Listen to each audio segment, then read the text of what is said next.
আমরা আন্তর্জাতিক অপরাধ আদালত ৩ও করতে পারি।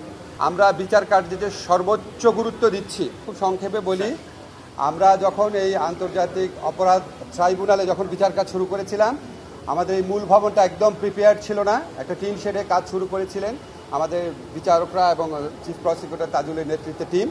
তো আমাদের পূর্ত মন্ত্রণালয়, গৃহায়ন পূর্ত মন্ত্রণালয় মাননীয় মন্ত্রী আদিলুর রহমান খান, আমাদের উপদেষ্টা আদিলুর রহমান খান, আমাদের যে পূর্ত সচিব আছেন, আমাদের চিফ ইঞ্জিনিয়ার আছেন, ওনারা প্রায় একটা অসম্ভবকে সম্ভব করেছিলেন। ওনারা প্রাথমিক এস্টিমেশন ছিল ওনাদের 3 মাসে কাজ শেষ করা, সেখানে ওনারা মাত্র কয়েক সপ্তাহে কাজ শেষ করেছেন 3 সপ্তাহে। আজকে আমরা যে দ্বিতীয় ভবন আছে, দ্বিতীয় যে ট্রাইব্যুনালটা আছে, দ্বিতীয় ট্রাইব্যুনালটা এই ভবনে পার্মানেন্টলি যেন উঠে আসতে পারে, এটা লক্ষ্যে নির্মাণ কাজ শুরু হয়েছিল, সেই কাজটা আছে কমপ্লিশন হয়েছে। সেকেন্ড ট্রাইব্যুনাল অলরেডি কাজ করছে টিন শেডে, এটা আগামীকাল থেকেই আর কয়েকদিনের মধ্যে মূল ভবনে চলে আসবে। আমরা বিচার কার্যে সর্বোচ্চ গুরুত্ব দিচ্ছি এবং এটা যে শুধুমাত্র আইন মন্ত্রণালয় না, আপনি গৃহায়ন পূর্ত মন্ত্রণালয় বলেন বা অন্যান্য সংশ্লিষ্ট যত সরকারি প্রতিষ্ঠান আছে, সবাই যে সর্বোচ্চ গুরুত্ব দিচ্ছে। আজকে দ্বিতীয় ট্রাইব্যুনালের কাজ অতি দ্রুত সম্পন্ন হওয়ার মধ্যে দিয়ে তা আবারও আপনার এটা প্রমাণিত হলো।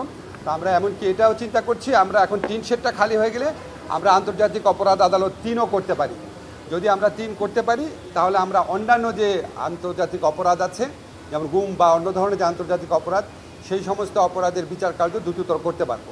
তো আমরা শুধু একটু বলে আমি শেষ করছি যে আমাদের টিম, আমাদের তদন্ত টিম আছে, আমাদের প্রসিকিউশন টিম আছে, আমাদের বিচারকরা আছে, ওনারা রাউন্ড দ্য ক্লক কাজ করছেন, প্রচণ্ড আপনার ডেডিকেশন পরিশ্রম নিয়ে কাজ করছেন এবং এটা সম্পন্ন করার ক্ষেত্রে গৃহায়ন পূর্ত মন্ত্রণালয়ের মাননীয় উপদেষ্টা এবং অন্যান্য সিনিয়র কর্মকর্তা বৃন্দ, সচিব, ওনারা আমাদেরকে অকুণ্ঠ সহযোগিতা করছেন দেশের স্বার্থে, আমাদের গণতন্ত্র পুনরুদ্ধারের স্বার্থে, আমাদের যে ন্যায় বিচার আছে, আইনের শাসন আছে, মানবাধিকার আছে, এটাকে সুপ্রতিষ্ঠিত করার স্বার্থে। আমাদের যে জুলাই গণ অভ্যুত্থানকালে যে আমাদের 1000-এরও বেশি ছাত্র জনতাকে হত্যা করা হয়েছে এবং হাজার হাজার মানুষকে পার্মানেন্টলি পঙ্গু করা হয়েছে, এই ভয়াবহ মানবতা বিরোধী অপরাধের বিচার অপরিহার্য, অনিবার্য।